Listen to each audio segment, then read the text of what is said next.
Welcome, dear travelers, to Bharat Ki Baatein, a journey beyond the confines of space and matter. I am Samay, your eternal companion, the whisperer of tales woven in the fabric of time. Through the corridors of history, we shall unravel the tapestry of India, adorned with the hues of conquest and liberation, embroidered with the threads of tradition and innovation. From the echoes of Vedic chants to the roar of modern progress, India's story is a melody that reverberates across time and space. In this series, we delve into the triumphs and fortunate happenings of India's past and present, and do not shy away from the disasters and adversities that have shaped and continue to shape our nation. But remember, fellow travelers, for time waits for none. So come along as we embark on this timeless adventure where every conversation is a celebration of our beloved nation. Let's cherish the journey one story at a time. Today, we are diving into the nitty gritty of the 2024 Indian budget and its implications on the middle class. Spoiler alert, it's not looking good. The middle class in India has long been the backbone of the country's economy, diligently paying taxes and contributing to national growth. However, the recent budget introduced by the government seems to have left them high and dry. Let's break down why this budget, like many before, is not in the favor of the middle class. First, let's talk about the tax burden. Did you know that only 2% of India's population pays income tax? This small fraction of taxpayers is responsible for nearly one-fifth of the government's revenue. That's right, the middle class is basically the Atlas of India, holding up the entire tax system on their shoulders.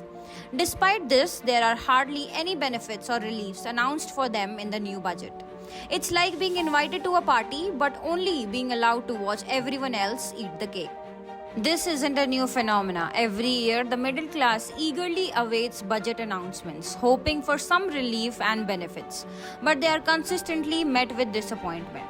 Year after year, the budget fails to address their needs and concerns. Meanwhile, the wealthy find numerous legal and illegal ways to evade taxes. Loopholes in the tax laws, offshore accounts, and underreporting of income are just a few methods used. On the other hand, the poor whose earnings are below the taxable limit naturally don't contribute much to income tax. Wouldn't it be great if there were no income taxes? It sounds like a dream, but the reality is more complex. The government now has its eyes on the savings of the middle class.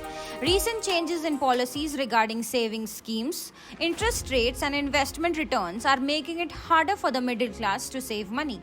It's like trying to fill a bucket with water, but the bucket has dozen holes. Interestingly, there are sectors like agriculture where no income tax is levied. This means that even if you become a millionaire through agriculture, the government doesn't ask for a single rupee in income tax. This disparity raises questions about fairness in our tax system.